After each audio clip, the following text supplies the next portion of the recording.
परम चिदाकाश, परम ज्योति, अखंड ज्योति,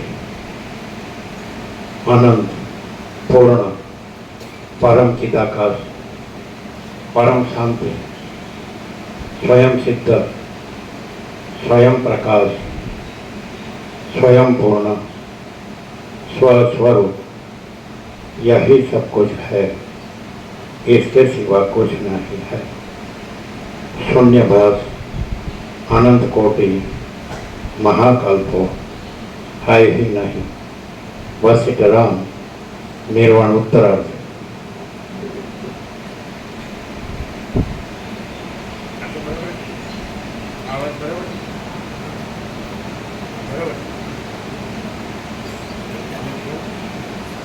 आद्य परब्रह्म सद्गुरु देव की जय। ओम श्री परमात्मने नमः।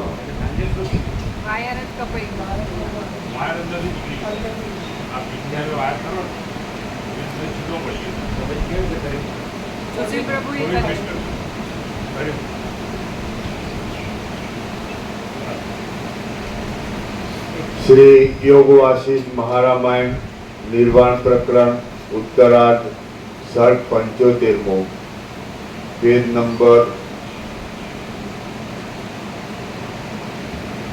1367 पेज नंबर 1367 सर्ग 75मो 12 सूर्योની ઉત્પત્તિ અને પ્રલયાગ્નિનું વર્ણન।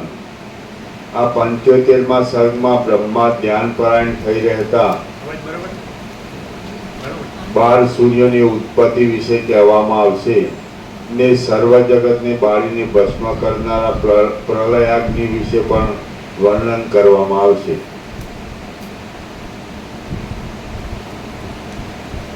सर्वनो नाश थई गया छतां नाशने न पामेला सुवर्ण अने आकाश ए बंनेनुं स्वरूप ज खरेखर वखाणवा योग्य छे।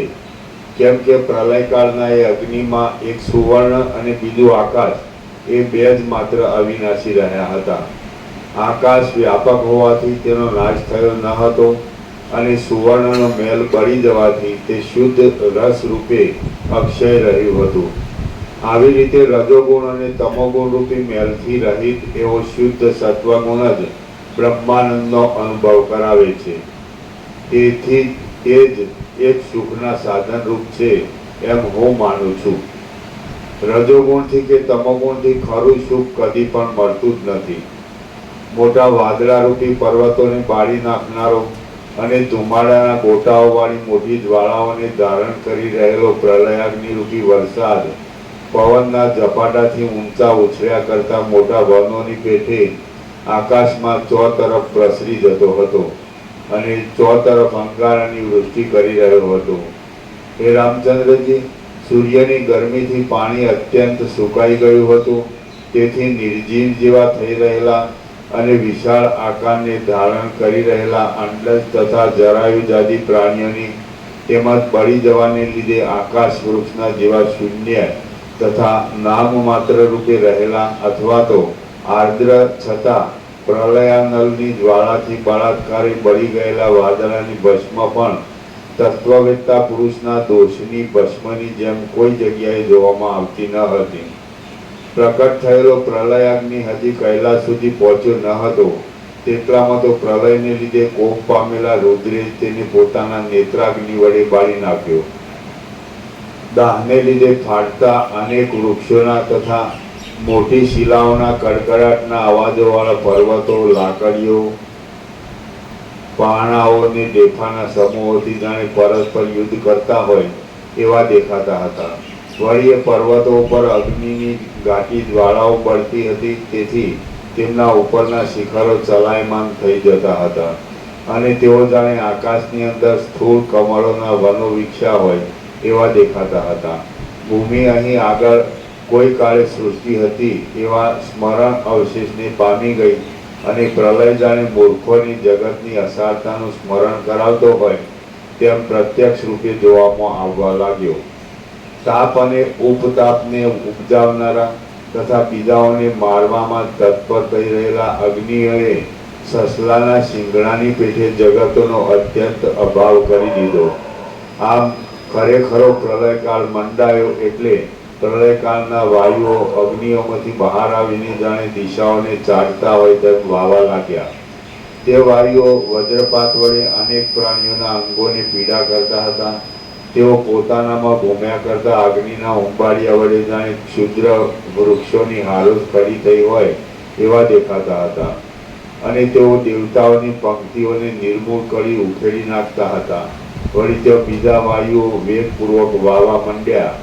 તેઓ ચપળ તથા જ્વાળાઓ રૂપી પલ્લવો વડે વિકસિત થઈ રહેલા અગ્નિમય વૃક્ષોના વનોમાં પ્રકટ થયેલી તથા ભસ્મના સંપર્કવાળી ગરમીથી આકાશમાં વ્યાપી રહ્યા હતા. તેઓ ફરતા ઉંબાડિયાના પરસ્પર અથડાવાથી ઉત્પન્ન થયેલી અંગારાઓની ગૌર કાંતિને ધારણ કરી રહ્યા હતા. વળી તેઓ કાજર રૂપે નીચે પડતી તથા અગ્નિમય શિખરોના મધ્યમાં શોભી રહેલી કાજર વર્ણની જ્વાળાઓની પંક્તિ વડે શ્યામ દેખાતા હતા. અને તેઓ આખા જગતમાં અગ્નિને પસારી દેવાથી વખાણવા યોગ્ય વેગને ધારણ કરનારા હતા. શ્રી યોગવાસિત મહારામાયણમાં નિર્વાણ પ્રકરણના ઉત્તરાર્ધનો મહાકલ્પાંત અગ્નિ વર્ણન નામનો સર્ગ 75મો સમાપ્ત. સર્ગ 76મો પ્રલયના મેઘથી અગ્નિ શાંત થવાનું વર્ણન. આ 76મા સર્ગમાં પશ્ચિમ દિશાના ભાગમાં પુષ્કરાવર્ત નામના મેઘનો ઉદય થવા વિશે અને આગ્નેય દિશાના મુખમાં અગ્નિ શાંત થઈ ગયા વિશે વર્ણન કરવામાં આવશે. પ્રલયના મેઘથી અગ્નિ શાંત થવાનું વર્ણન. વશિષ્ઠ બોલ્યા, પછી પર્વતોને કંપાવનારો અને પોતાના બળ વડે સમુદ્રના તરંગોથી આકાશની અંદર ચકરીઓમાં ઘૂમનારો પ્રલયકાળનો પવન વાવા લાગ્યો. સમુદ્રો ચિહ્ન વિનાના થઈ ગયા. વરસાદે પોતાની મર્યાદા છોડી દીધી. ધનવાન લોકો ધનહીન થઈ ગયા. ભૂલોકના જીવો જળના અભાવને લીધે ઉદ્વેગ વડે જ ભાગવા માંડ્યા અને જગતમાં ઉપદ્રવ વડે જ ભાગવા માંડ્યા અને જગતમાં રાજા ન હોવાથી તેના કરનો ભાગ પણ નીકળી જઈ આખું જગત અગ્નિની આહુતિરૂપ થઈ પડ્યું. વળી કાળયોગથી પાતાળનો પણ નાશ થઈ ગયો. વિદ્યમાન રૂપે દેખાતો સ્વર્ગલોક સૂર્યના તાપ રૂપી અગ્નિ વડે ભસ્મરૂપ થઈ ગયો. સર્વ સૃષ્ટિ વર્ગ છિન્ન ભિન્ન દશાને પ્રાપ્ત થઈ ગયો અને સર્વ દિશાઓનો સમૂહ શોકના જ એક નિવાસ રૂપ થઈ પડ્યો. તે સમયે અહંકારી દૈત્યોના સમૂહની પેઠે આકાશની અંદર ક્યાંકથી પુષ્કરાવર્ત નામના પ્રલય મેઘોએ પોતાનો ગડગડાટ આરંભ્યો. એ અવાજ બ્રહ્માએ પોતાનો બ્રહ્માંડ લોક સમેટી લીધો ત્યારે તેની પડી ગયેલી ભીંતના અવાજ જેવો મહાભયંકર હતો. વળી એ અવાજ એકબીજામાં પછડાઈ ઉછાળા માર્યા કરતા મદોન્મત સમુદ્રોના અવાજ જેવો સંભળાતો હતો. લોકોમાં, સમુદ્રોમાં અને નગરોમાં પડછંદા રૂપે પ્રસરી રહેલા પોતાના મોટા કોલાહલ વડે એ શબ્દ મહાકલેશથી પણ સહન ન કરી શકાય એવો લાગતો હતો. વળી કુલાચલ પર્વતની સમીપમાં પર્વતોની કે તેની શાખાઓની સાથે સંબંધ રાખી રહેલા દાવાનળના ઉગ્ર શબ્દો તેમાં ભળી ગયા હતા. તેથી એ શબ્દ ગોગરો સંભળાતો હતો. એ શબ્દથી બ્રહ્માંડરૂપી શંખનું જઠર પુરાઈ ગયું હતું. તેથી એ અવાજ જાણે અંદર કંસમાં બ્રહ્માંડમાં ઘટ્ટપણે પથરાઈ રહ્યો હોય તેવો જણાતો હતો.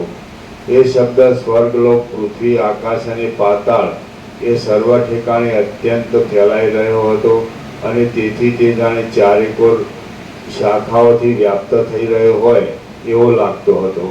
વળી એ શબ્દ એકબીજાથી અત્યંત છેટે પડેલી દિશાઓરૂપી ભીંતોનું જાણે લીલા વડે ઘર્ષણ કરવાની તૈયાર થઈ રહ્યો હોય એમ જણાતો હતો.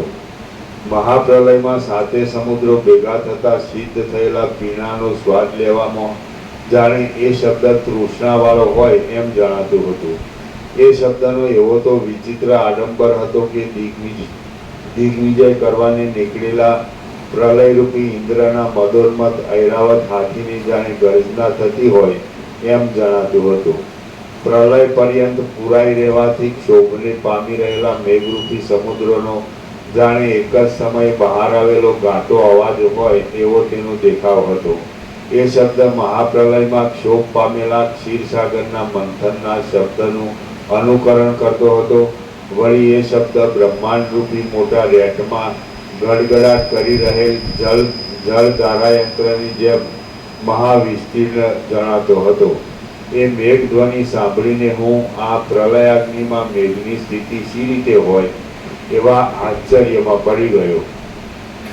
દસે દિશાઓમાંથી નીચેના પ્રદેશને છોડી દઈ મેં વરસાદ જોવા માટે નવે દિશાઓમાં મારી દ્રષ્ટિ ફેરવી, પરંતુ એ દિશાઓમાં તે વખતે કશું પણ મારા જોવામાં આવ્યું નહીં. માત્ર ચપળપણે ઉછાળા માર્યા કરતી ઉંબાડિયા રૂપી વજ્રોની વૃષ્ટિ જ મારા જોવામાં આવી.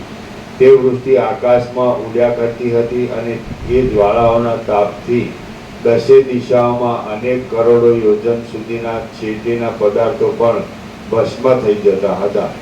પછી ક્ષણ માત્રમાં હું આકાશમાં દૂર ગયો, એટલે મને ઉપરના ભાગમાં શીતળ પવન જણાવા લાગ્યો. નીચેના પ્રદેશમાં તે પવન અગ્નિના જેવો અતિ ઉષ્ણ હતો. એ વિશાળ આકાશ માર્ગમાં ઉપરના અતિ દૂર પ્રદેશની અંદર પ્રલયકાળના મેઘો રહ્યા હતા. એ પ્રદેશમાં અગ્નિનો તાપ લાગતો ન હતો અને ત્યાં જીવતા પ્રાણીની દ્રષ્ટિ પણ પહોંચી શકતી ન હતી.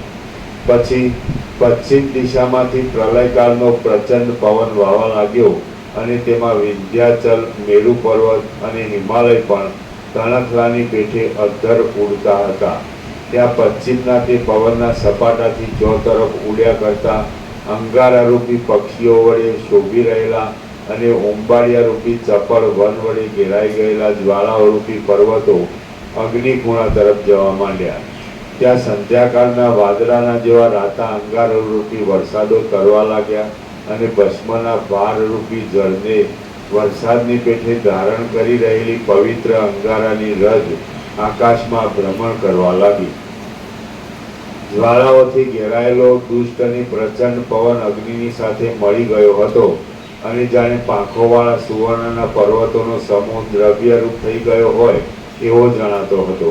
પૃથ્વી, પર્વતો અને નગરોનો સર્વ વિસ્તાર શુદ્ધ અંગારારૂપ થઈ ગયો હતો. ચારેકોર જ્વાળાઓની પંક્તિઓનો સમૂહ ભભૂકી ઉઠ્યો હતો. સૂર્યનું તેજ પ્રકાશપણે પ્રસિદ્ધ પડવા લાગ્યું હતું. સમુદ્રો અગ્નિરૂપી જળને ધારણ કરનારા થયા હતા અને કોઈ જગ્યાએ તેમનું જળ તાપ વડે બહુ ઉકળવા માંડ્યું હતું. જંગલો સાવ પાંદડા વિનાના થયા હતા અને પ્રદીપ્ત અગ્નિરૂપી વૃક્ષોને ધારણ કરી રહ્યા હતા. બ્રહ્મલોકના નગરો અને બ્રહ્મલોકમાં રહેલા તેના અધિપતિઓ, સ્ત્રીઓ, બાળકો તથા વૃદ્ધો સાથે બળી જઈ આકાશમાં પડવા લાગ્યા હતા. કેશવાળીની પેઠે રમણીય એવા તણખાને ધારણ કરનારા ઉંબાડિયાથી બીજવાળી થઈ રહેલી જ્વાળારૂપી પલ્લવો વડે સુશોભિત અને પાષાણ રહિત બ્રહ્મરૂપી સરોવરમાં ઉગેલી પ્રલયાગ્નિરૂપી કમલિનીના અંગારાઓરૂપી મહાવિસ્તીર્ણ કાદવની અંદર ઠેઠ પાતાળ લોક સુધી પર્વતો તથા નાગો પોતાના મૂળ આધારરૂપ એવા પવનોની સાથે ડૂબી ગયા હતા. એ સમયે જેમ ઊંટોનું સૈન્ય પખાલ વડે પાણી ભરી લાવે તેમ અંજનના જેવો શ્યામ પ્રલયકાળના વરસાદનો સમૂહ અણજાણ ગતિએ પાણી ભરી લાવતો હતો અને આકાશમાં નજીક જ ગડગડાટ કરતો દેખાવા લાગ્યો હતો. એ વરસાદની અંદર વીજળીરૂપી મોટા પર્વતો પ્રલયકાળની સ્થિર જ્વાળા જેવા દેખાતા હતા અને તેના એક જ ખૂણામાં સાતે સમુદ્રોનું જળ સમાઈ રહ્યું હતું.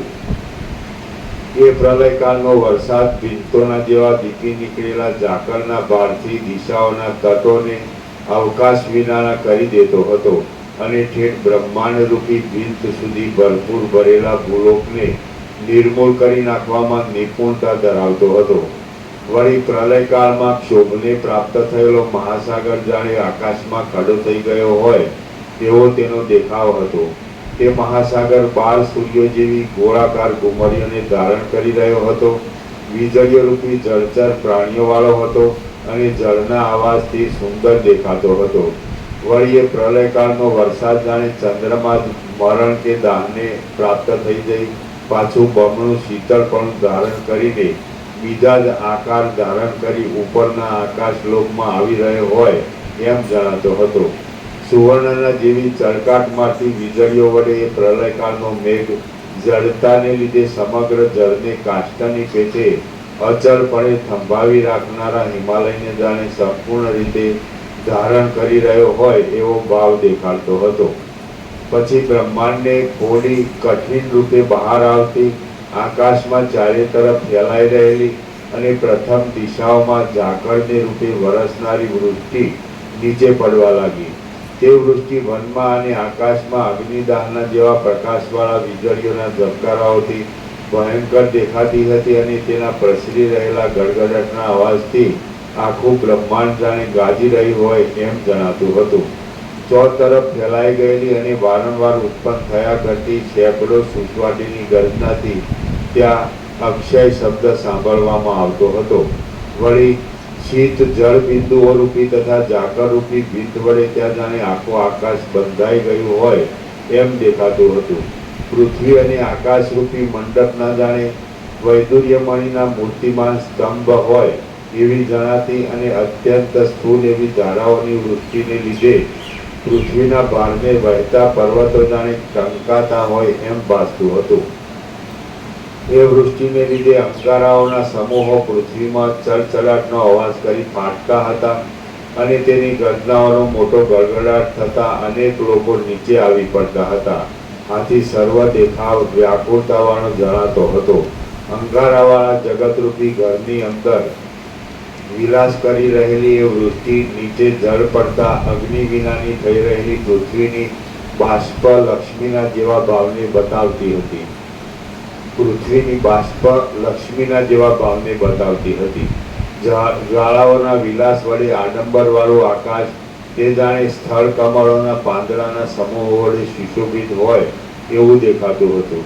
આકાશની અંદર સ્ફુરી રહેલા શીતળ અને જળબિંદુઓ રૂપી અનેક પાંખોને ધારણ કરી રહેલા વરસાદો અગ્નિની જ્વાળાઓમાં જાણે ભમરાઓની પંક્તિ ફર્યા કરતી હોય એવા દેખાતા હતા.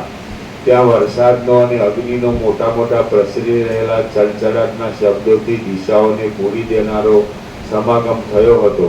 તે જાણે પ્રબળ શત્રુઓને લીધે વિષમતાવાળો અને મોટી સેનાઓના હથિયારો વડે એકબીજાના અનેક ઉગ્ર હથિયારોને તોડી નાખનારો કોઈ મોટો ઉગ્ર સંગ્રામ મચી રહ્યો હોય એવો મહાભયંકર દેખાતો હતો. શ્રી યોગવાસિન મહારામાયણમાં નિર્વાણ પ્રકરણના ઉત્તરાર્ધનો પ્રલયના મેઘથી અગ્નિ શાંત થવાનું વર્ણન નામનો સર્ગ 76મો સમાપ્ત.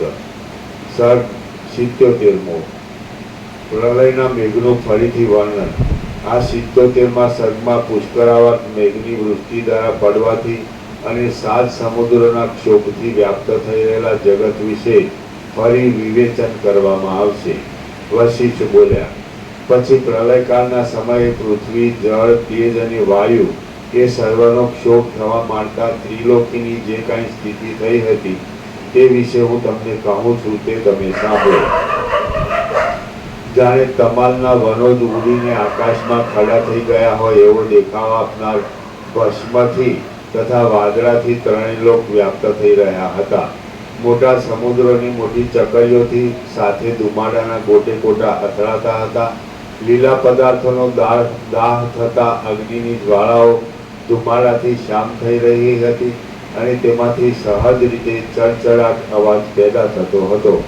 અનેક લોકાંતર કૌંસમાં બીજા લોકોનો અંદરનો સર્વભાગ ભસ્મના ઢગલાથી અને વાદળાના સમૂહોથી પૂરેપૂરો ભરાઈ રહ્યો હતો. ઉછાળા મારતા તથા લાંબો અવાજ કરતા લીલા લાકડાને પ્રલયના મેઘનું પાણી અડતું હતું, તેથી તેમાંથી છમછમ અવાજ થતો હતો. આથી કોઈ જાણે વૃષ્ટિના જયઘોષને, ડંકાને, ચોતરફ પ્રસારનારા વાજાને વગાડતું હોય એવો ભાવ દેખાતો હતો. કોઈ જગ્યા ફર્યા કરતા ભસ્મના જેવા શ્યામ વાદળાથી ભરપૂર દેખાતી હતી. કોઈ ઠેકાણે વાદળા ધુમાડાના ગોટાઓથી છવાઈ રહેલા જણાતા હતા. કોઈ જગ્યાએ પ્રલયકાળના મોટા મેઘોનો ગડગડાટ સંભળાતો હતો, તો કોઈ સ્થળે જાણે ત્રિલોકીના આંસુ જ વરસાદરૂપી નીચે પડતા હોય એમ જણાતું હતું. વળી કેટલેક ઠેકાણે જળબિંદુઓને વરસાવનારા અને ચારે બાજુ ભ્રમણ કરનારા ભયંકર વાદળાઓના સમૂહો દેખાતા હતા. બ્રહ્માંડ રૂપી પિત્તમાં અથડાવાથી પવન ભયંકર રૂપને ધારણ કરી રહેલો હતો અને અંદર ઉડ્યા કરતો ઇન્દ્ર આદિ દેવોના નગરોનો સમૂહ તેના ઝપાટાથી ભસ્મરૂપ થઈ જતો હતો. પોતાની નજીક રહેલા પાષાણો પાણી, અગ્નિ તથા પવનથી ફાટતા હતા અને ઉઠીને અથડાતા હતા. આથી ત્વચા આદિ ઇન્દ્રિયો જળ જેવી થઈ જતી અને તેના અવાજોથી કાન બહેર મારી જતા હતા. આકાશમાંથી ગાઢ વૃષ્ટિ સ્તંભની જેમ એક ધારાએ પડતી હતી અને તેનો મોટો અવાજ કાને પડતો હતો. એ વૃષ્ટિથી પ્રલયકાળના અગ્નિ શમી જતા હતા. જેમ આકાશ ભયંકર વાદળા વડે પૂરાઈ જાય છે, તેમ બધા સમુદ્રો, ગંગા નદી પણ જેના એક તરંગ જેવી કહેવાય છે, એવી અનેક નદીઓના સમૂહો વડે પૂરાઈ ગયા હતા. ત્યારે સૂર્ય જાણે તમાલ વૃક્ષના પત્રોના સમૂહની નીચે લટકી રહેલો પુષ્પોનો ગુચ્છો હોય એવા આકાશમાં રમણીય જણાતા હતા.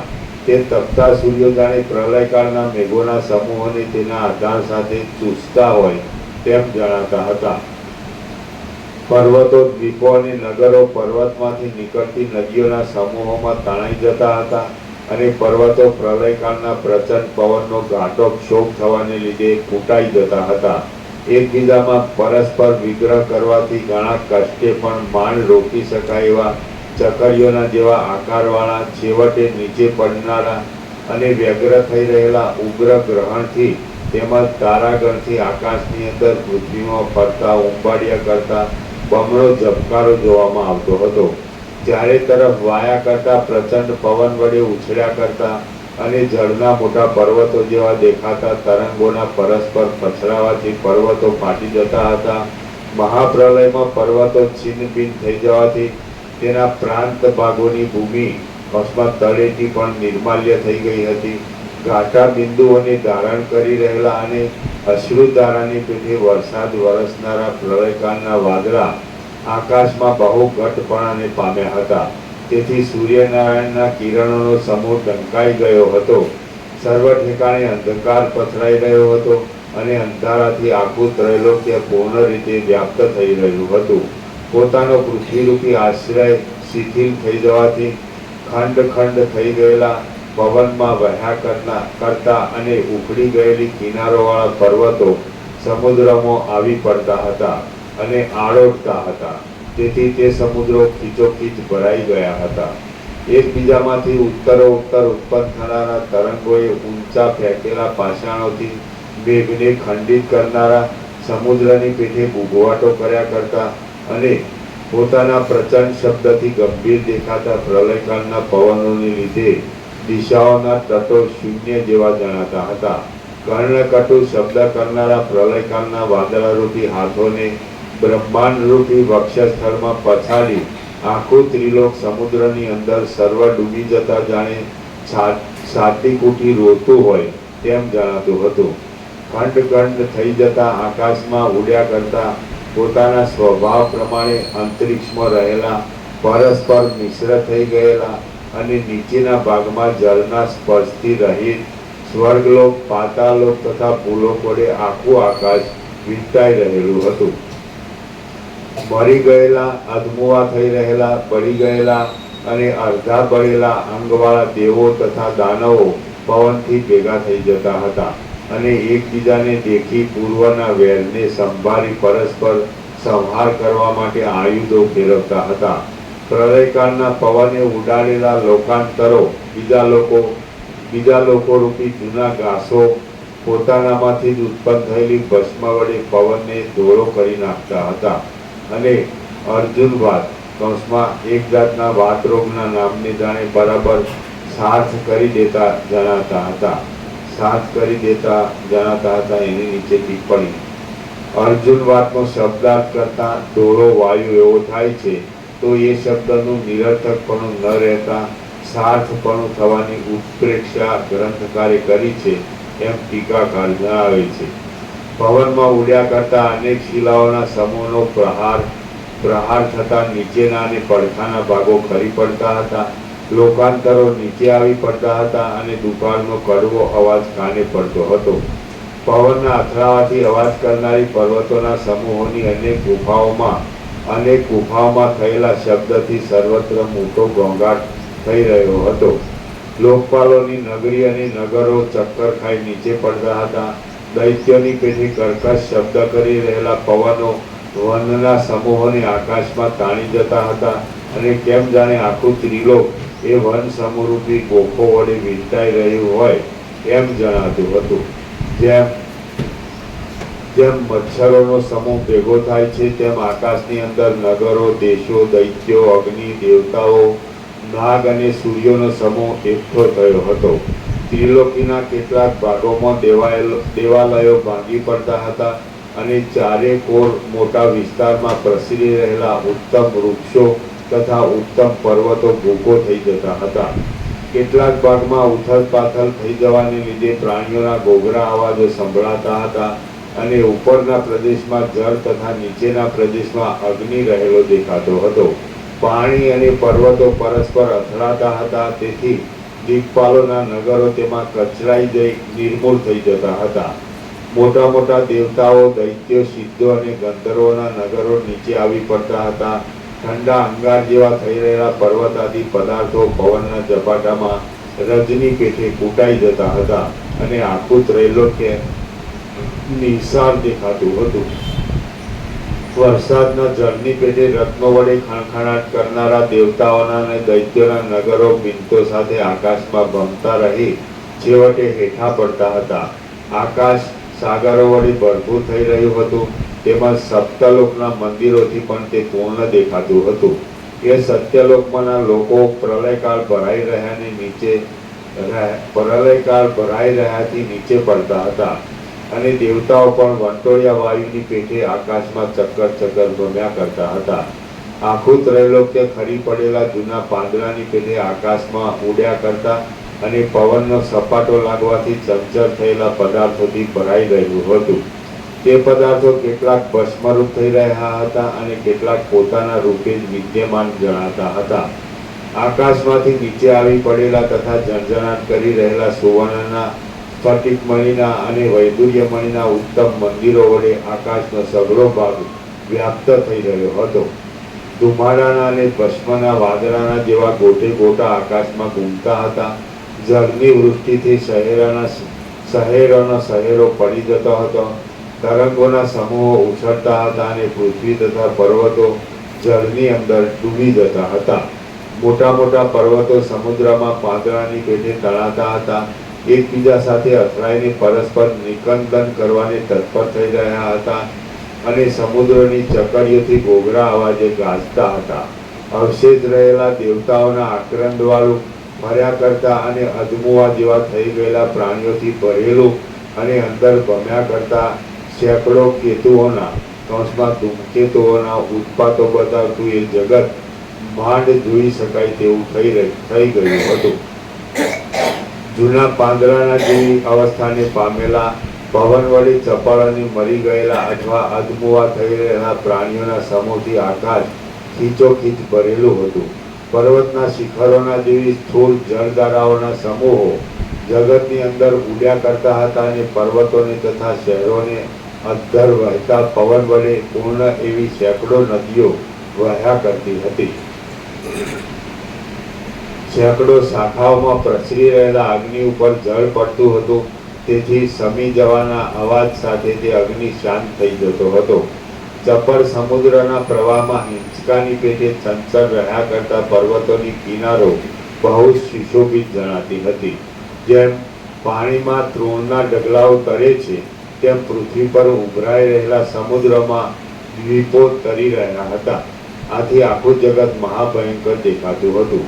ચિદાકાશ અવિવેકીઓથી ઘણે દૂર છે અને તેની જ્વાળાને એ જગતોની સ્થિતિ ક્ષણ માત્ર પણ સહન કરે એવી ન હતી. ચિદાકાશ અવિવેકીઓથી ઘણે દૂર છે અને તેની જ્વાળાને એ જગતોની સ્થિતિ ક્ષણ માત્ર પણ સહન કરે એવી ન હતી. પૃથ્વીથી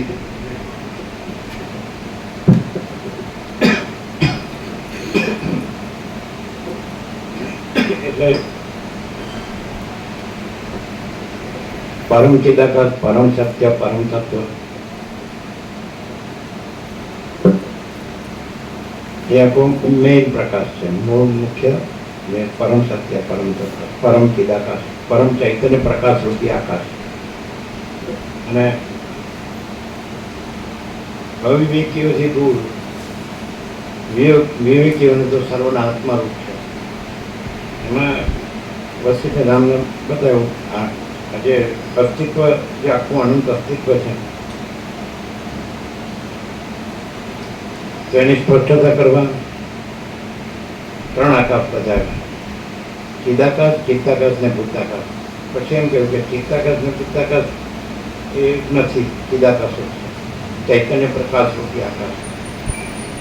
અને ચિત્તાકાશ અને ભૂતાકાશ છે એ આભાસ માત્ર છે, એટલે કલ્પના માત્ર.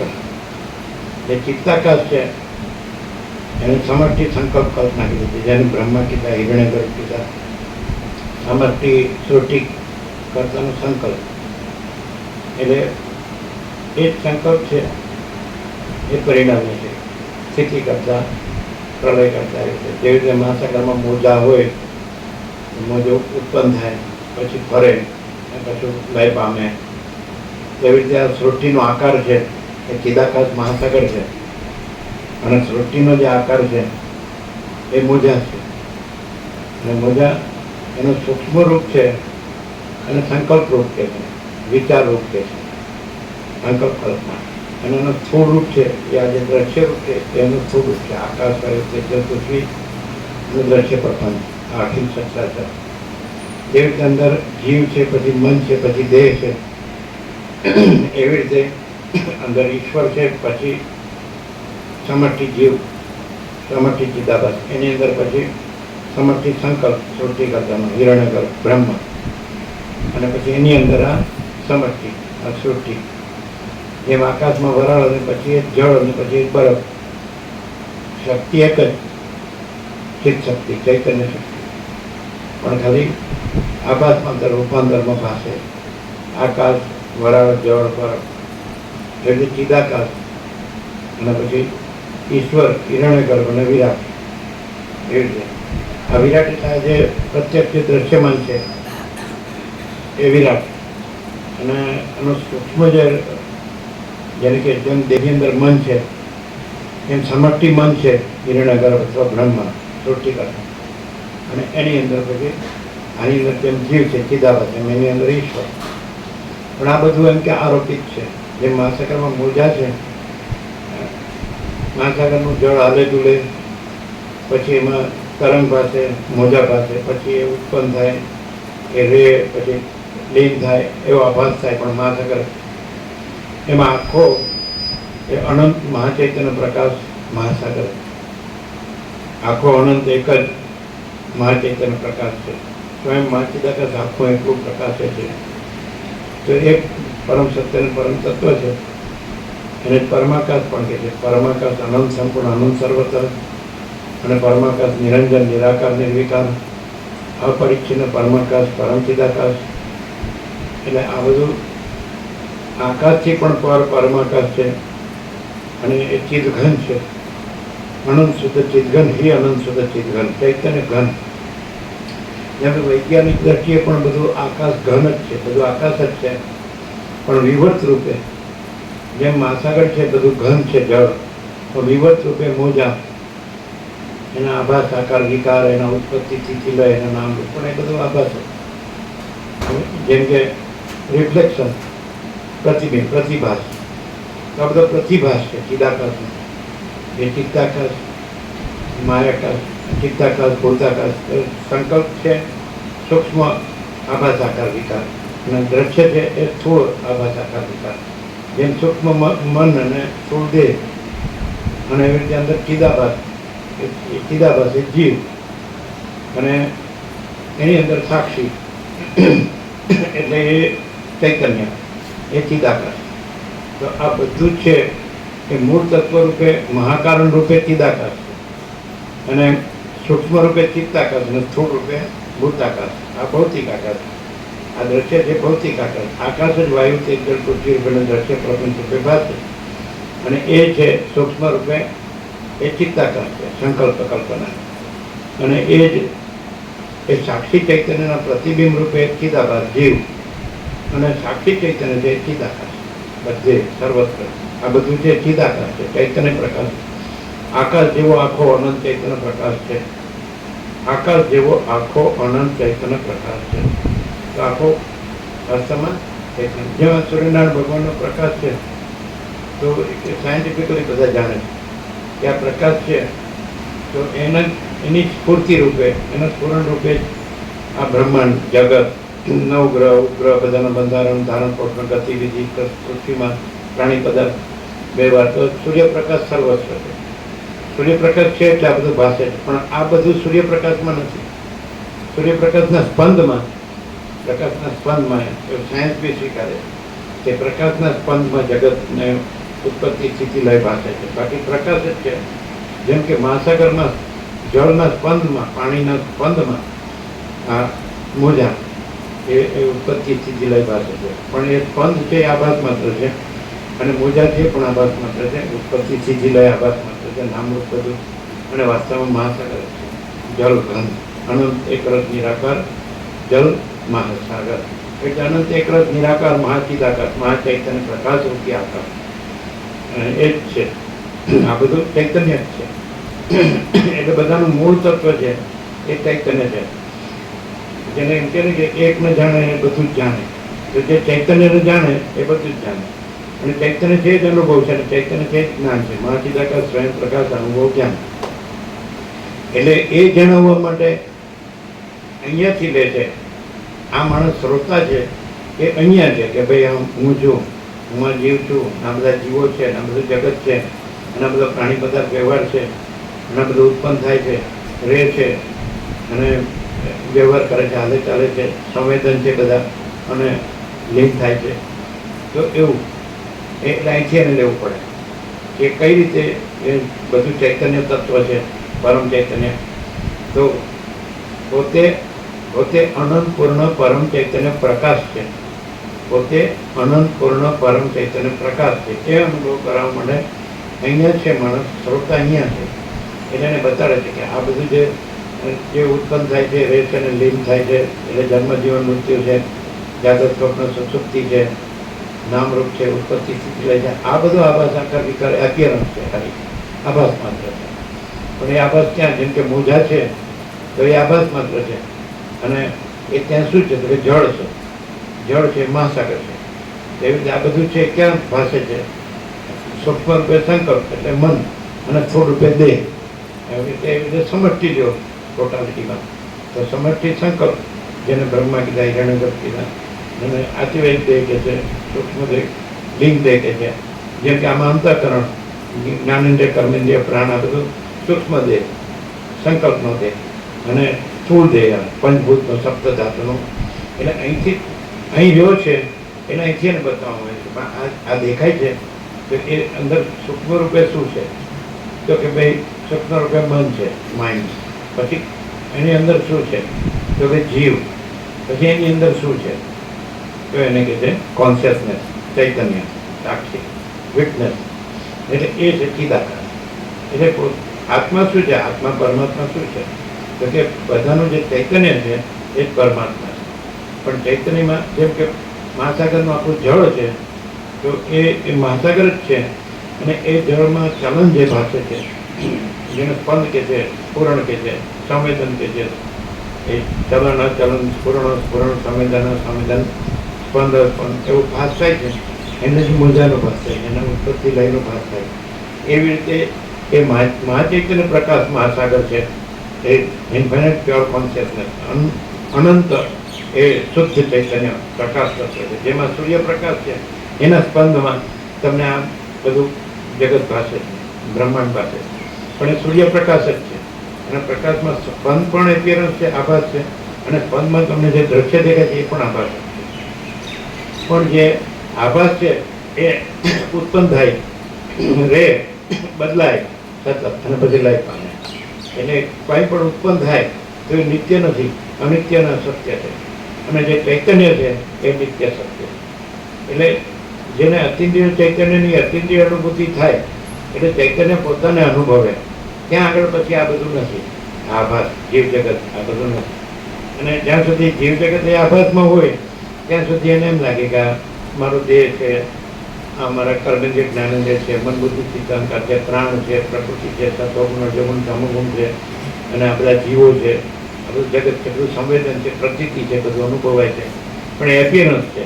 જેમ સ્વપ્ન પુરુષ છે તો એમાં એનું સ્વપ્ન પુરુષપણું અને એની સ્વપ્ન સૃષ્ટિ અને એનું બધું સંવેદન એને સાચું લાગે. તો આ પણ સ્વપ્ન જ છે, કારણ કે જે આભાસ છે એટલે એને સ્વપ્નનું દ્રષ્ટાંત જ એક્ઝેક્ટ બેસે છે.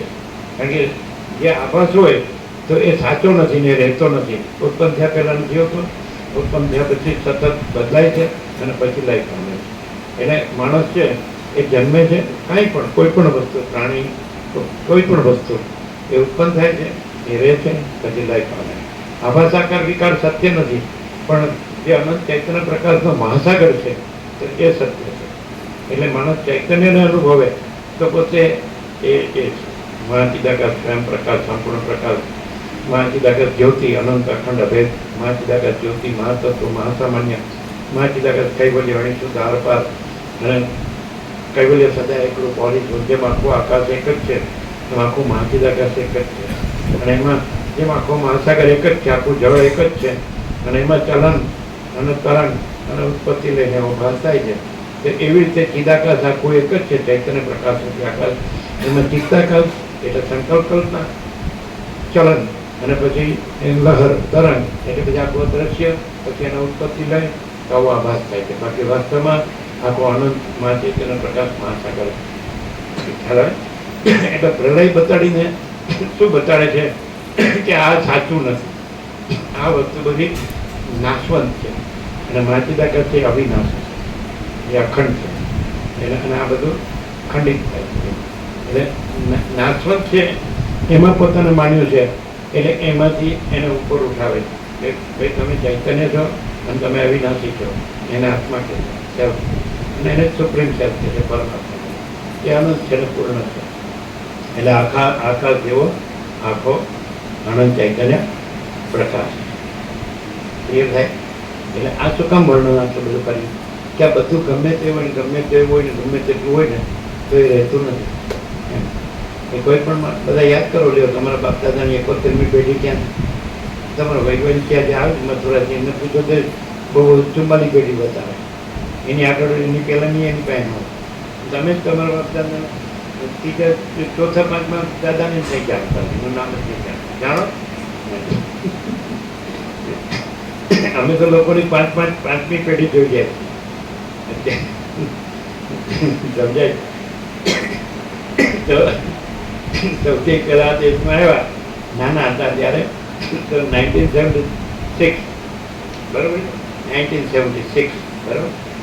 એ બોલિયામાં તેઓ વિચારતા હતા, ખુલ્લા ડીલ હતા. આ નોટ પહેર્યું તે અઠવાડિયે, ઓકે, બિફોર 48 years. આ 2024 છે ને, 2024 અને પેલું 76, એટલે કેટલો ડિફરન્સ? 48. એના उसके 2 साल के बाद ये आ गए, ये माधव, ये बैठे ये वर्सोड हाई स्कूल में आचार्य थे, प्रिंसिपल, और वो आ गए. वो अपने खाना से आ रहे थे सेक्टर था. सबसे पहले उन्होंने संबोधन किया जय प्रभु, ये माधव बोले. बेटी बोले चलो हमारे घर. दुनिया माधव था आजल रोजरा के बीच में, और वहाँ से बदपुरा, और रोजरा से बदपुरा कुल के 7-8 किलोमीटर होगा. तो ले गए. पहले 1 दिन रहे, आगे फिर 2 दिन, फिर ले गए 4 दिन, 8 दिन, 15, फिर सारा गाँव भाभी पूरा ऐसा. वहाँ के सब गांव भाभी गए. ये भी सब वहाँ के हैं इंद्रपुरम. सबसे पहले जय प्रभु हमारा नाम नहीं है, उन्होंने कहा जय प्रभु. तुम बोले जय प्रभु, चलो, बोले चलो. यहाँ तो क्या आता जाता है. बिफोर 46 years तो जय प्रभु शब्द संबोधन सबसे पहले मिलता है. और प्रिंसिपल थे ऐसे. ये दिल्ली में उनका स्कूल है, ये जो है ना कहते हैं दिल्ली, सरल है ये तो संपूर्ण भगवान के नाम. तो भी सब सरल गाँव वाले को किसान होते हैं ना, जय प्रभु सब है. ऐसा कल याद किए थे RD वैष्णव थे तब इंस्पेक्शन में जन पाटनपुरा का आज उनके पास पड़ा है 3 किलोमीटर वहाँ आए थे। वो ऐसा ही दर्शन चाहते हैं तो उनको पूछा माधवपुर को यहाँ कोई ऐसा तो फिर लाए तो हम बोले थे साबर गंगा था, एकल सिंह था महादेव और संगतरा खरवड़िया के कुटीर बना रहे थे तो 10 शिक्षक थे उसको लेके आए। तो कल याद किया तो हमने पूछा कि ये जो श्रुति है महाकाव्य है तो उसका मध्यवर्ती विचार क्या है? आप शिक्षक मध्यवर्ती सेंट्रल आइडिया पढ़ाते हैं पोएम का तो क्या है वो हम बात किया था कल तो याद हो गुजराती में बोले तो क्या है तो बोला आप ही कहो तो बाद में ADI में थे यहीं अंदर में RD बहुत सारा संपूर्ण भगवान तो बोले आप ही कहो। हमने कहा ये श्रुति महाकाव्य है और ये परमात्मा का आनंद है उसका सेंट्रल आइडिया है मध्यवर्ती विचार। तो कल कहा था ना तो ये लेके आए थे वो 10 शिक्षक को बहुत सरल थे सब और एकदम साबर गंगा के ऊपर खड़े थे एकल सिंह महादेव का वहाँ से 2 किलोमीटर पर छोड़ा वहाँ स्कूल में आचार्य थे और वहाँ से 2 किलोमीटर का गाँव भोजपुरा और वहाँ से बोरिया महादेव हम जहाँ थे 2.5 साल से तो 1.5 साल तो किसी को मालूम ही नहीं किया कोई है ऐसा। बाद में चारड़ा वाले आए बाद में भोजपुरा वाले आए बाद में विचरण हुआ भारत को ऐसा। तो कहने का क्या है और उसको कितना 1976 में आए तो ये लोग 78 में आए ये लोग भी 78 में आए ऐसा 46 ईयर्स हो गए ये सब लोग।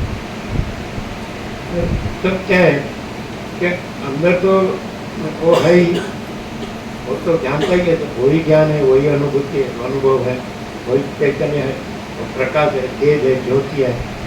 लेकिन ऊपर जो चित्ताकाश भूताकाश है उसके ऊपर चित्ताकाश भूताकाश जो आ गया चित्ताकाश माने संकल्प कल्पना और भूताकाश माने ये तरह के प्रपंच ये भौतिक आकाश और वायु तेज जल पृथ्वी और सब प्राणी पदार्थ व्यवहार ये सब अखिल सचराचर जड़ चेतन सावर चेतन चरण तो ये स्थूल आभास है और समष्टि संकल्प जो है सृष्टिकर्ता का ब्रह्मा हिरण्य का वो सूक्ष्म आभास है और अंदर जो प्रतिबिंब है चिदाकाश का चिदाभास वो जीव है अहम जीव और चिदाकाश वो साक्षी है।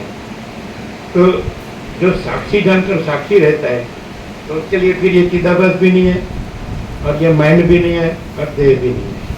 और जब इसको जोड़ के रहता है साक्षी जो विटनेस कॉन्शियसनेस साक्षी चैतन्य ये देह को ये कर्मेंद्रिय ज्ञानेंद्रिय को मन बुद्धि चित्त अहंकार को प्राण को प्रकृति को सत्वरतम ऐसा गीता में कृष्ण ने कहा है सत्व गुण होता है तो ज्ञान और सुख होता है रजोगुण होता है तो प्रवृत्ति और लोभ होता है तमोगुण होता है तो मूर्छा जगता ज्ञान होता है ऐसा ये सब चेंजेबल प्रकृति चेंजेबल है तो कभी सत्व गुण कभी रजोगुण कभी गुण तो वैसे ये श्रुति स्थिति प्रलय ये भी श्रुति रजोगुण और स्थिति सत्वगुण और प्रलय तमोगुण तो ये सब प्रकृति के गुण है और प्रकृति का कार्य है श्रुति स्थिति प्रलय समझ है। तो चित्ताकाश और भूताकाश नहीं है निर्वाचित होते हैं। ये तो खाली अज्ञानी को समझाने के लिए बताया कि क्योंकि उसको ये सब भास रहा है ठीक अपियरेंस से रहा है वो तो अपियरेंस नहीं है बताने के लिए और साक्षी है बताने के लिए जो साक्षी विटनेस कॉन्शियसनेस है ये सब जानने वाला ये पूरा कारण कार्य जो है सूक्ष्म स्थूल जो है मन और देह जो है समष्टि मन समष्टि देह उसको हिरण्यगर्भ विराट बोलते हैं व्यष्टि मन व्यष्टि देह का मन और देह और समष्टि प्रतिबिंब चिदाभास ईश्वर और व्यष्टि प्रतिबिंब जीव तो ये सब है ही नहीं चित्ताकाश भूताकाश भी नहीं है ना रिफ्लेक्शन भी नहीं है और चिदाकाश है। तो जो अपने को साक्षी जैसे कि साक्षी चैतन्य है तो वहाँ स्वप्न भासता है तो साक्षी में स्वप्न नहीं है साक्षी चैतन्य है वहाँ स्वप्न पुरुष उसके स्वप्न सृष्टि और उसका सब उपयोग ऐसा सच्चा लगता है स्वप्न के स्वप्न ही सच्चा लगता है लेकिन साक्षी में स्वप्न नहीं है और साक्षी स्वप्न नहीं है। तो वैसे समष्टि जो साक्षी है वो चिदाकाश है और ये समष्टि जो माने संकल्प में ही स्वप्न रूप होती है संकल्प कल्पना जो होती है स्वप्न में, तो जो जो साक्षी चैतन्य है वहाँ संकल्प कल्पना उठती है और संकल्प कल्पना ही स्वप्न रूप में भासती है। उसमें स्वप्न पुरुष होता है, फिर उसकी स्वप्न सृष्टि होती है, उसका मैं मेरा होता है, उसका राक्षस होता है, बड़ा बुरा बड़ा छोटा सब। तो ये भी स्वप्न तुल्य ही है। जैसे साक्षी से स्वप्न भासता है तो साक्षी और स्वप्न नहीं है, वैसे साक्षी से जागृत भासता है, साक्षी और ये जागृत नहीं है। तो ये भी स्वप्न पुरुष है। ये मैं हूँ, ये स्वप्न पुरुष है। ये सृष्टि, ये स्वप्न सृष्टि है। ये जो इससे ऊपर जैसे स्वप्न से जैसे जागृत होता है तो स्वप्न नहीं है, तो जागृत के ऊपर जागृत होता है।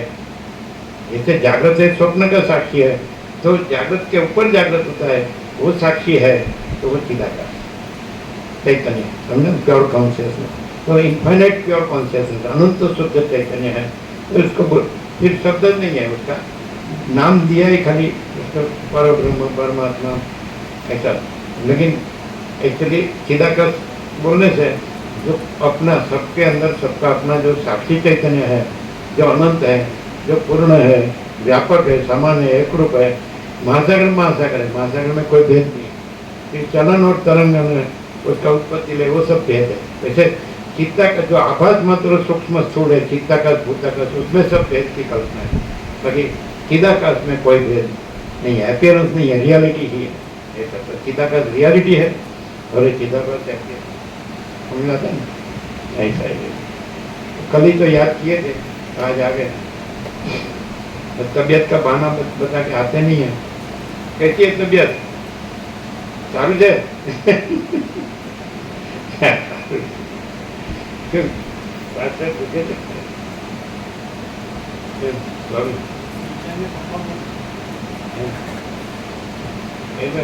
એની ઔષધ જે છે ને ત્યારે મારું ખાટું નહીં લેવાનું, લેવા છે ને કેમ છે? સારું અત્યારે સારું ऐसा नहीं तो जो साक्षी तो सब जानता ही है, वो सिद्धांत को कहते हैं सबके हृदय में आत्मा सत्य को सत्य, असत्य को सत्य जानता है ना।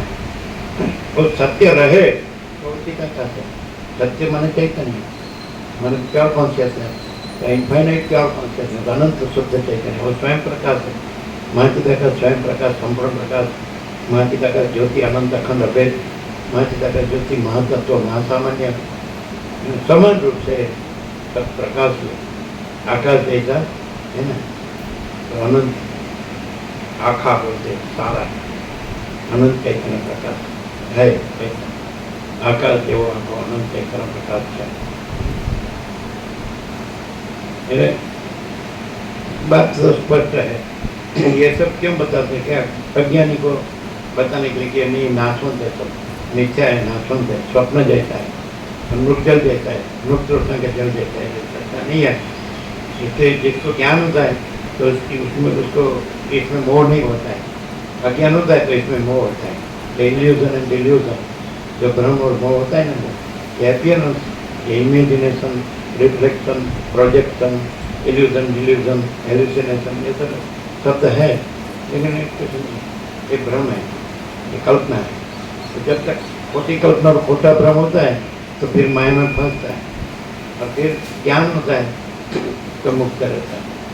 यही मोक्ष है, ये मोक्ष संहिता है। जैसे भागवत है वो परम संहिता है, वैसे सदग्रंथों में शिरोमणि श्री योग वासिष्ठ महाराज में ये मोक्ष संहिता है। तो इसमें मोक्ष जो अपना स्वरूप है परमात्मा, सुप्रीम सेल्फ, सुप्रीम कॉन्शियसनेस, वही मोक्ष स्वरूप है। आत्मा नित्य शुद्ध बुद्ध मुक्त स्वभाव है, लेकिन मोह से वो इस संसार में फंसता है। देह में मैं रखता है तो फिर ये मैं पुरुष हूँ या मैं स्त्री हूँ, तो देह से देहाध्यास से ऐसा होता है। देह को अपने साथ न जोड़े तो वो चैतन्य है। रमण कहते हैं कि मनुष्य को दो बात में क्लियर होना चाहिए, एक तो देह में नहीं और दूसरा मैं करता नहीं, तो मुक्त ही है।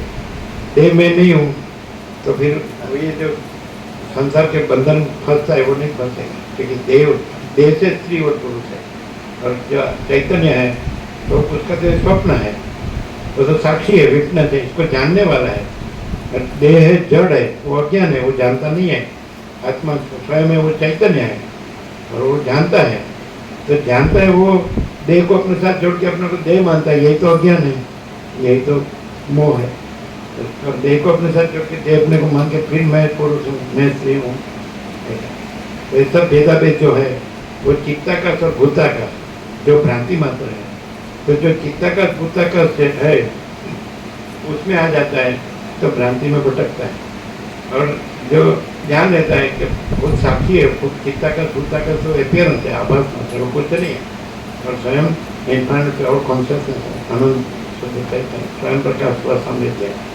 तो अपने को जो परमात्मा जानता है वो मुक्त रहता है, जो अपने को देह नहीं मानता है, मन नहीं मानता है, जीव नहीं मानता है, अपने को चिदाकाश जानता है, वही आत्मज्ञान, वही ब्रह्म विद्या है। जो ये सब जुड़े हुए हैं 7 घंटे 760 करोड़ देह अपने साथ जोड़ के, मैं देह हूँ, लेकिन देह तो जड़ है और चैतन्य तो उसको जानने वाला, वो तो चैतन्य है, ज्ञान है, अनुभव है। तो ये अज्ञान है और देह सतत परिवर्तनशील और नाशवंत है और चैतन्य है, वो अविनाशी है, नित्य है, सत्य है। तो इसको ये विवेक हो गया तो फिर वो सत्य चैतन्य यही रहता है, चिदाकाश, अनंत सुख चिदाकाश। तो ये कुछ ये हो, ये खाली आभास है, अपियरेंस है। जैसे महासागर में चलन और लहर, ये तो खाली अपियरेंस है, तो फिर कुछ नहीं लगता है। महासागर रहता है जो, महाचिदाकाश जो रहता है आत्मज्ञान से, आत्म साक्षात्कार से, तो उसको फिर ये चलन और तरंग, चित्ताकाश ने, भूताकाश ने, ऐसा संकल्प कल्पना ने, फिर श्रुति ने, स्थिति ने, प्रलय ने, ये समझना है। ये मन, जीव ने, मन ने, देह ने उत्पन्न होता है ना, रहता है ना, लीन होता है, ये कोई भ्रम नहीं होता है, कोई कल्पना नहीं। जो अपने को चैतन्य जानता है वो अपने को आनंद से चिदाकाश जानता है, तो उसमें फिर वो चित्ताकाश भूताकाश की कल्पना या भ्रांति कुछ है, वो भटकता नहीं है। ये जो अपने को चित्ताकाश भूताकाश माने चित्त, संकल्प कल्पना और देह, उसको अपने साथ जोड़ता है तो भ्रांति में भटकता है, देखने में आता है। तो जो महाचिदाकाश परम कैवल्य परम शांति, महाचिदाकाश स्वयं प्रकाश संपूर्ण प्रकाश, और महाचिदाकाश सब कुछ जब मैं कुछ नहीं।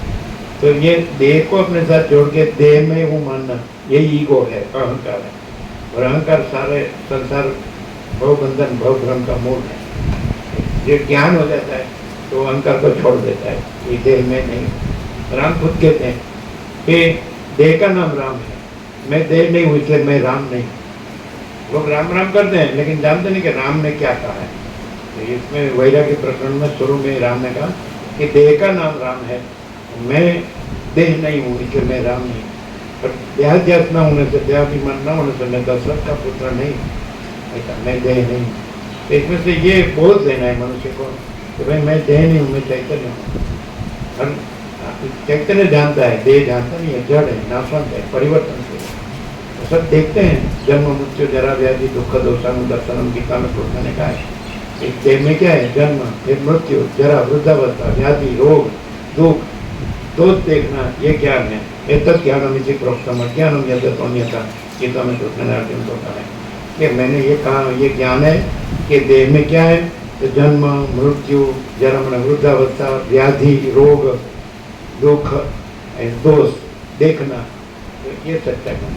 इसमें सुख और गुण मानना यह अज्ञान, जो नाशवंत है, मिथ्या है, स्वप्न जैसा, मृगजल जैसा, उसको सच्चा मानना, इसमें सुख और गुण मानना यह अज्ञान है। एक ज्ञानम इति प्रोक्तम ज्ञानम यद्यतोऽन्यथा, ये सच्चा नहीं है, देह सच्चा नहीं है, मन सच्चा नहीं है, जीव सच्चा नहीं है। साक्षी जो अनंत शुद्ध चिदाकाश, वो अपना सच्चा स्वरूप है, शुद्ध और सूक्ष्म स्वरूप। क्लियर? क्लियर? और જે નવા વસ્તુનું આપી દો અને પ્રસાદ બાકી વાંચો જ ખરા? વંચાય માતા પ્રભુ? વંચાય? 10મા નંબરથી વંચાય? વાંચો ખરા? थोड़ा उनका भी दिल्ली में स्कूल है।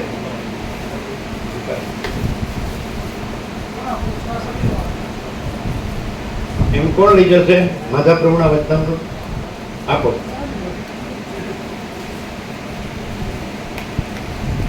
બરાબર.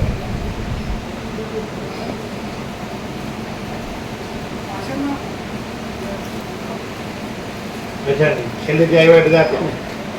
આપો પ્રસાદ બધાને આપો.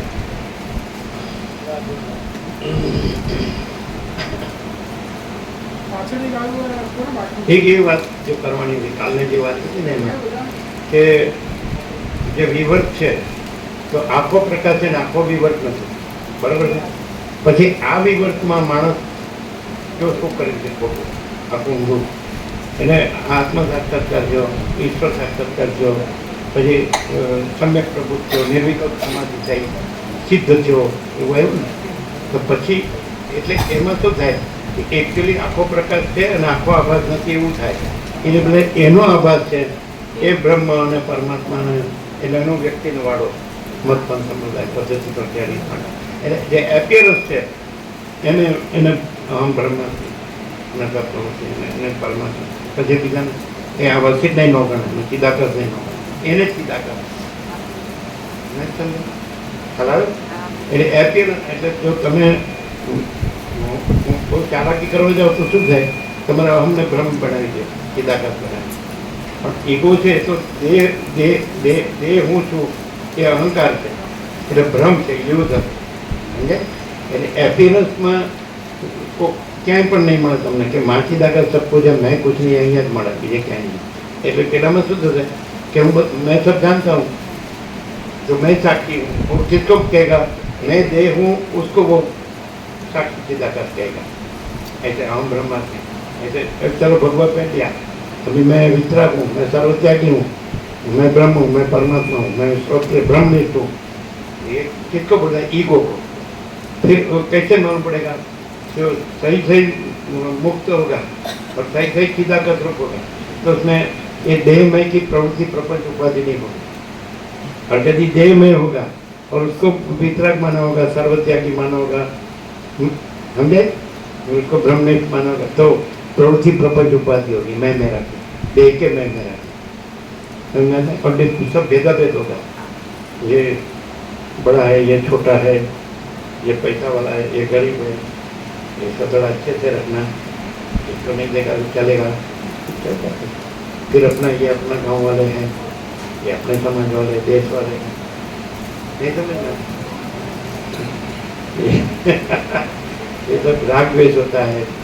क्योंकि वास्तव में तो आत्म साक्षात्कार हुआ ही नहीं, और आत्म साक्षात्कार अतीन्द्रिय चैतन्य की अतीन्द्रिय अनुभूति है वो तो चिदाकाश है, वो तो मैं नहीं है, वो तो देह दृश्य मैं मेरा नहीं है.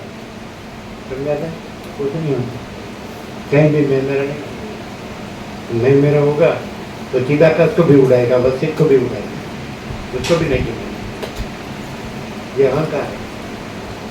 अहंकार से शांति नहीं होती, झंझट गफा झमेला बस भौतिक में मेटेरियलिस्टिक माइंड हो जाता है. बोलने में बोलेगा मैं सर्वत्यागी, मैं वितराग हूँ, मैं ब्रह्मनिष्ठ हूँ, मैं ब्रह्म हूँ, परमात्मा. सब तो पैर में पड़ेंगे, फल फूल रुपया मिठाई सब लाएंगे, ढेर होगा सब, बस वो ज्ञान नहीं है, वो विवेक नहीं है. अहंकार को सर्वस्व मानना के अहंकार हम मैं देव, ये तो नाशवंत है. न ब्रह्म तो बोलो अनंत निराकार पर ब्रह्म आकाश प्रकाश, अनंत निराकार पर ब्रह्म आकाश प्रकाश. तो उसमें मैं नहीं है. नहीं तो मैं शब्द जान लिया तो बोलने लगा, मैं चिदाकाश हूँ, मैं ब्रह्म हूँ, मैं आत्मा पर. फिर हम परमात्मा की सेवा करते हैं तो खुद भी उल्लू रहेगा, दूसरे को उल्लू बनाएगा. सत्य के अवगणना करें, क्योंकि उसका मैं है तो फिर वसीट आ जाएगा तो चिदाकाश आ जाएगा तो नहीं, ये नहीं, मैं कहूँ वही. समझाते हैं ये खोटा है. अहंकार है, भ्रम है, असत्य है, नहीं. चिदाकाश सब कुछ है, मैं कुछ नहीं. चिदाकाश स्वयं प्रकाश, संपूर्ण प्रकाश. चिदाकाश परम कैवल्य परम स्वामी. नहीं क्लियर? अभी तो प्रसाद बदल વતન સાથે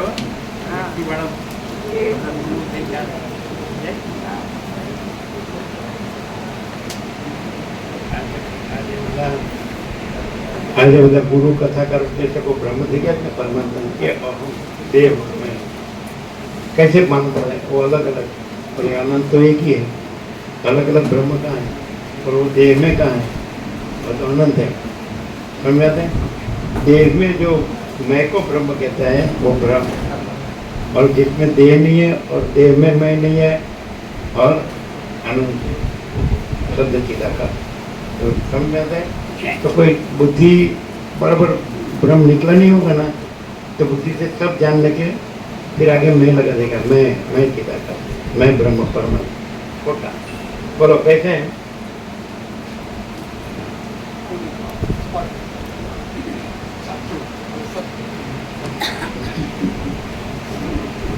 यार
बोलते हैं साफ बोलते हैं साफ बोलते हैं अहंकार अभिमान होता है ये प्रकाश है वो अहंकार अभिमान होता है ये प्रकाश है सब बोलते हैं साफ बोलते हैं ये प्रकाश है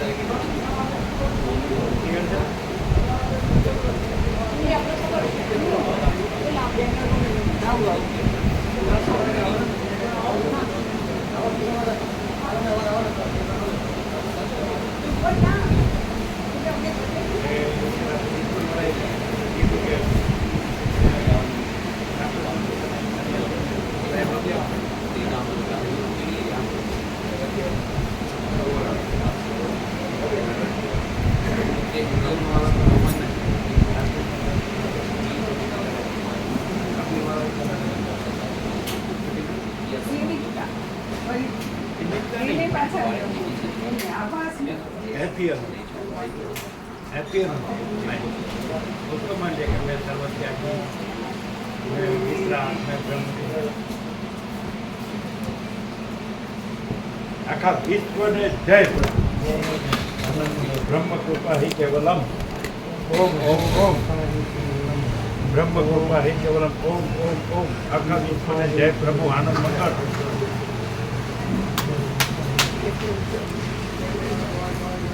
આમ તબિયત સારી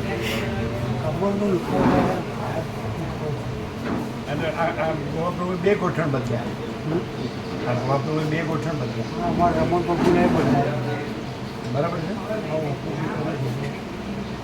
આનું તો બરાબર આ અંબાલાલ ભૂગોળ પ્રભુના રાજેશ પ્રભુ આ અમારા આપણે પેલો વિંશી કરડે તો રાત્રે ગયા હતા વેલા ભગવાનના માસ એ જીવન પ્રભુના આખી પ્રભુ હતા એવાને જીવન પ્રભુના જસુ પ્રભુ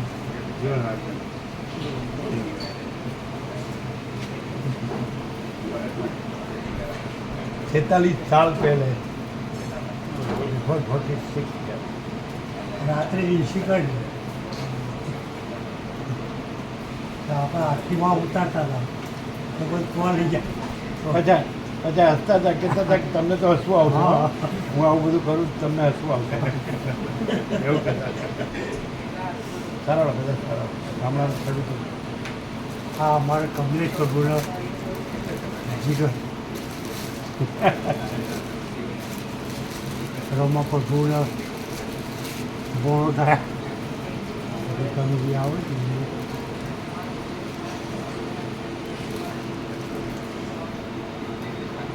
તો મોબાઈલ का सिस्टम दर्शन करो सुशील प्रभु सुशील प्रभु क्या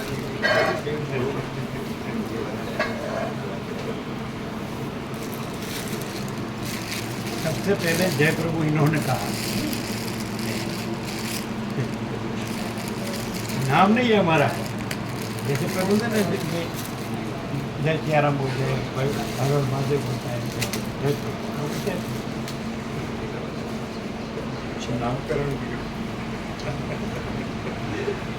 હમણાં પણ हम ગામ जो छोटे थे ना तो हमारे गाँव दत्तपुरा में एक तगड़म महाराज थे परमहंस महाराज थे परमहंस वाले तो अहमदाबाद में बड़े बड़े जो शिष्या था उसके वहाँ रहते थे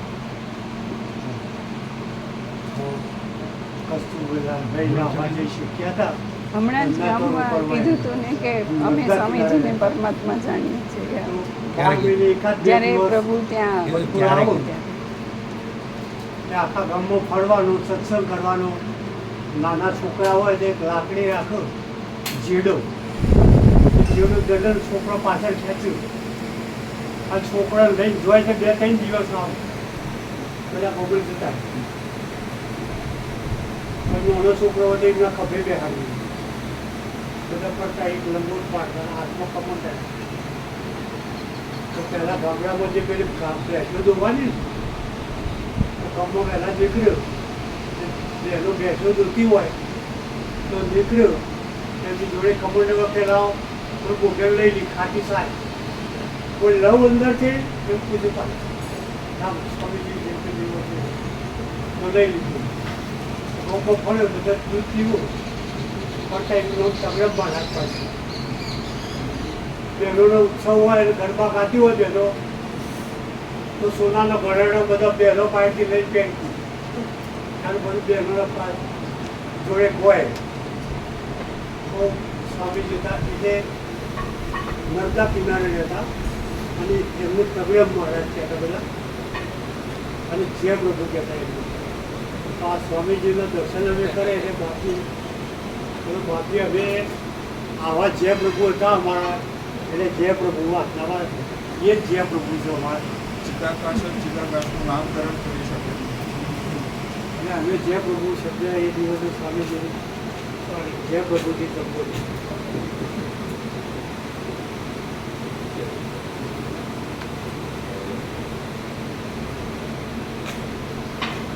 પાસે બધા આવ્યા હતા બળદેવ પ્રભુ બધા આવ્યા હતા 70 પાસે પેલા બેસતા ભગત પ્રભુ હતા એમના જોડે લાલા મોતી હતા એ લાલા મોતી અવસ્થા ઘણી હતી ચાર એક દિવસ ઘણી એટલા અને પેલા સુઈલા 95 80 વર્ષ થઈ ગયા. હે 80 વર્ષ જેવો થયા. 80 ઉપર એમના જોડે પેલા જોઈતા સગન રહેતા હતા ને એટલે અમે ત્યાંથી નીકળતા ત્યારે બેસતા અમે સાથે એ બેસતા ભગતની બે જોડે જ હોય બે લાલભાઈ બે બેસતા પ્રભુ ત્યાં થઈને પછી અમે અંબોડ કાળીમાં આવી જતા અમારો એ રસ્તો બેસતા બેસતા નાથોથી ત્યાંથી જોઈતા સગન લાલભાઈ અમારી સાથે બેસતા ખાટલામાં એ તો ભગત હતા ને એ તો નાખું ભગત બાપુ એ બહુ પહેલાં બાજુ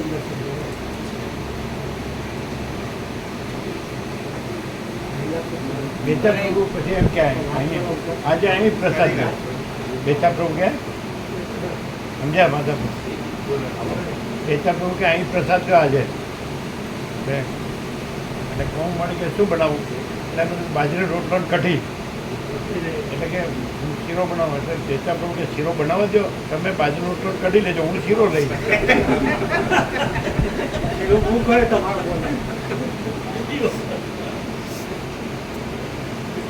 એક કિલો ભાવો ખાઈ દો થોડી વગર એટલા વાત આપી એકદમ સંપૂર્ણ ભગવાનના માણસ પ્રભુ સુચિ છે હા સ્વામીજીના હાલો વાત થાય બકા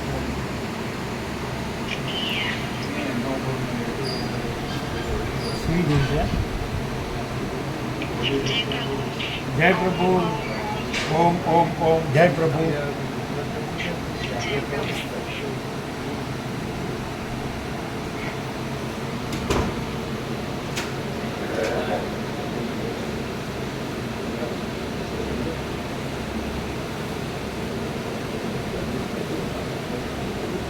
રોકાવું હોય તો પ્રસાદ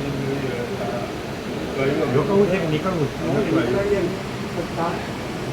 બાર વાગી એ તો ઊંઘું થાય ગરમી બહુ પડે ને તાપ તાપ બધું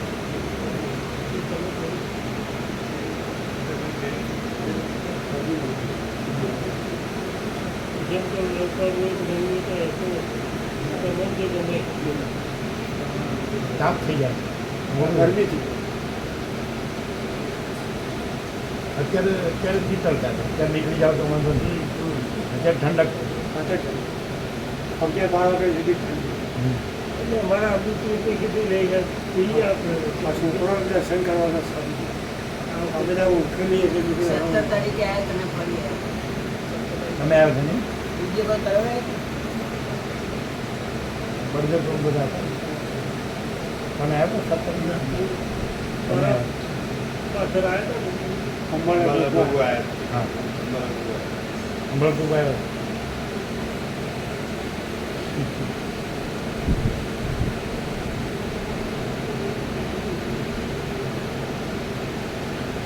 પેલા રમણ છે મોટો બુલો બાયપાસ કરે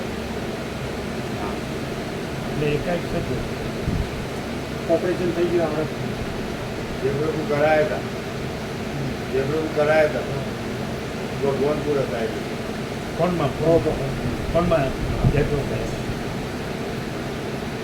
એટલે આમાં આ ઘી તેલ વધારે વાપરવાથી થાય કોલેસ્ટ્રોલ કોલેસ્ટ્રોલ શારીરિક પ્રકૃતિ ઉપર થાય હા વારસાગત કોઈ હોય અવયવ હોય આવું તો કેન્સર તો ચેપી નહીં પણ વારસાગત હોય છે કેન્સર જેવો રોગો વારસાગત થવા લાગે જે કુટુંબો હોય એ લગભગ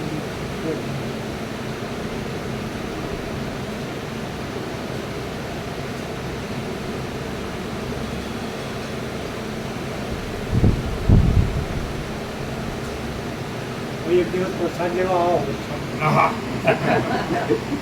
ઠંડ એ બધા સવારે 7 ત્યાં ને સાંજે 7 ત્યાં અને સત્ય 8 પછી 8 પછી તમે જ કીધું કે તાપ ચડી જાય છે 1 કલાકનો રસ્તો છે રાત્રે 8 કલાકનો 8 થી 9 વાગે પ્રસાદ લે પ્રસાદ પછી તમે તો ઘણો લાભ લીધો લાભ લીધો તો બરોબર સૌથી વધારે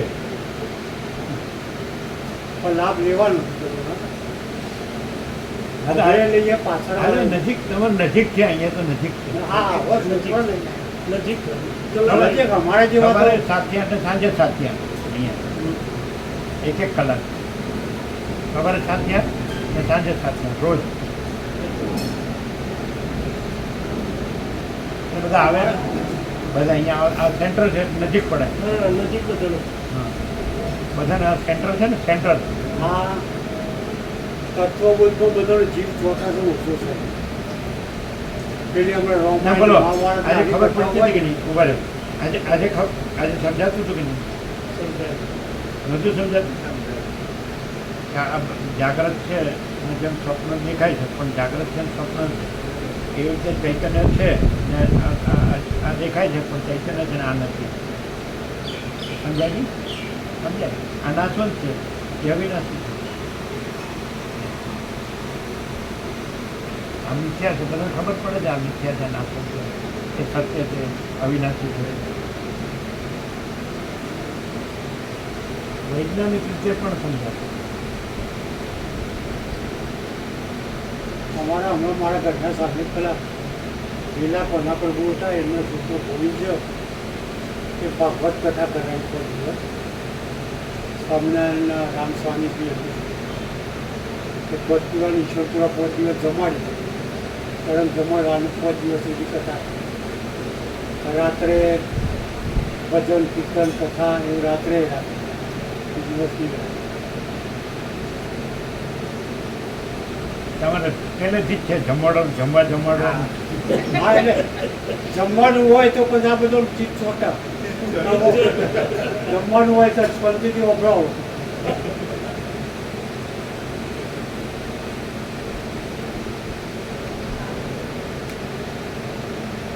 કથાનું ફળ જમવાનું.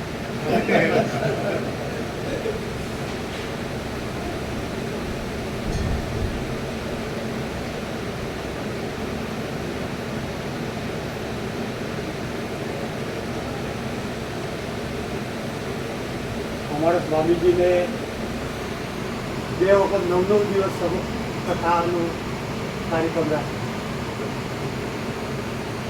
પરમ તત્વ કે હું એક વખત 9 દિવસ સત્સંગ હતો. હવે પેલા હિતેશભાઈના બંગલામાં ઉતાર્યો હતો અને સામે સ્કૂલમાં હતો. ભાભી ભાવે બધો 9 દિવસ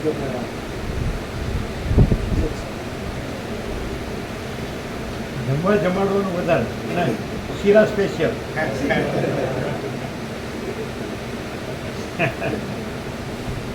એક વખત વિનોદ તુરી બોલાવી કથા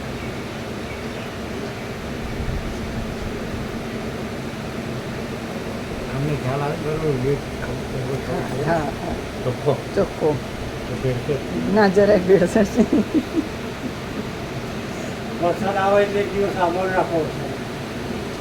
અહીંયા છે ને આ બધા અહીંયા તો આવી ગયું તમે વરસાદ પડે પણ ઠંડુ થાય છે આ નજીક છે આ નજીક. ચાલુ જ રાખવાનું પણ આ ચાલુ નથી એવા ટાઈમ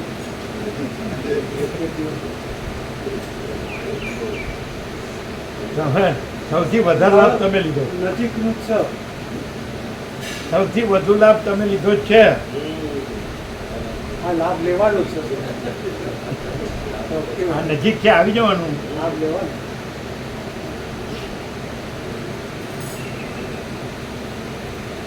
કલાક થાય 1 કલાક 1 કલાક એક કલાકમાં આવશે. હા આ તો હાવ નજીક. 1 કલાક અને બોલો આપણે એક જ ઈશ્વરપુરાથી આ એક જ કલાક. કારણ કે આ છેડે છે ને 6 વાગે નીકળ્યા ને આ ત્યાં સીધો હાઈવે સીધો હાઈવેથી જ ને સીધો.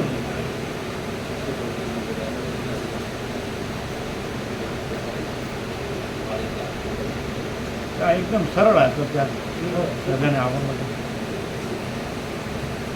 આ તમારે ઇન્દ્રપુરાવાળાને બધા ફતેપુરા બાપુ એ લોકો બધા આવ્યા હતા 17-5 બધા આવ્યા. અમારે ઈશ્વરપુરા ભવન સ્વામીજીએ બનાવેલો જે આખું ભવન છે ને એ બથપુરા ગામ હતું અમારું. આ ગામની શરૂ જે વખત બોધણી કરી પાયો ખોદ્યો એ વખત સ્વામીજીના હાથે વધારીથી જ પાયો ખોદાયો અને એમનું ગામ. સ્વામીજીને કીધું ગોળનો લોભ આપો અને સ્વામીજી કે આપણને એ છે જે ઈશ્વર તૂટી ગયો તો આ ઈશ્વર પૂરા રાખો કે ગાँव का खातमुल ये गोलू खाद पूरा स्वामी जी नाते गाँव बना नया बना ना इनका और नाम दिया ईश्वरपुर. ईश्वर पूरा नाम स्वामी जी ने पाड़ी खातमुल की कोदारी से पूरा गाँव बना नया बना ना. हमारा ईश्वर पूरा जो गोल है ये बचपना के आई बचपा के બસો ઘર ને 7 પરિવાર, તો 200 ઘરે સેનિટેશનની અદ્યતન સુવિધા, 200 ઘરે કમ્બો, પાકા રસ્તા, ગટર લાઈન, स्ट्रीट लाइट, उनको राष्ट्रपति के हाथ से अवार्ड मिला उनके गांव के लिए। क्या गांव क्यों है? निर्मल गांव का अवार्ड राष्ट्रपति के हाथ से उनको अवार्ड 2007 निर्मल गांव बनाવ્યો મારું ઈશ્વરપુરા, કે જેની અંદર ગામની અંદર કોઈ કચરો ના મળે, ગંદકી ના મળે, एकदम शुद्ध ગટર લાઈન હોય। પછી દિલ્હીના કેટલાક બધી ટીમો આવે છે, જોવું हाँ हिंदी में बोलो, हिंदी में। दिल्ली की टीम आती है तो गाँव का परीक्षण करती है, गाँव की सुख सुविधाएं देखते हैं, शिक्षण की व्यवस्था देखते हैं, रहने कहने सबकी देखते हैं, खाने पीने की व्यवस्था, अर्थव्यवस्था, नाणों के लेन देन के लिए बैंक व्यवस्था सभी देखते हैं।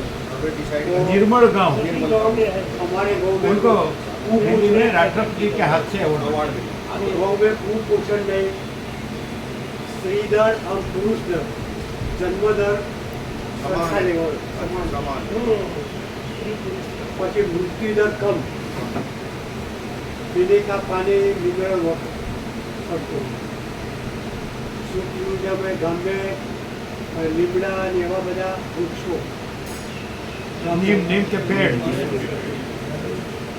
बालकों को शिक्षा के लिए स्कूल की व्यवस्था जो गुजरात में नंबर 1 है, हमारे स्कूल गांधीनगर जिले की नंबर 1 स्कूल है ईश्वरपुरा। हमारे गांव के हर घर दीठ 1-2 आदमी अमेरिका है। स्वामी जी ने कहा था वो सोने का गांव हो जाएगा, और ऐसा हुआ है। ऐसा हुआ। वो ईश्वरपुरा से जो गुजरते हैं पूरा ऐसे तो उसको वाइब्रेशन होता है, वो निजामे वाले हाईवे पर गाड़ी लेकर रोता है, किसी को पूछता है कि ये गाँव है शहर है, तो वो आकर मंदिर के पास बैठते हैं, अक्टोबर तक बैठे, सत्संग करें, बातचीत करें, और वो कहते हैं तो हम यहाँ बैठते हैं तो हमसे बहुत स्फूर्ति मिलती है, बहुत शांति मिलती है। वो स्वामी जी के आशीर्वाद, वो वाइब्रेशन। स्वामी जी सबको लोग आए दिल्ली से तो लेके गए, स्वामी जी सबको लेके जाए एक बार वहाँ पे दर्शन करें। हमारे गाँव में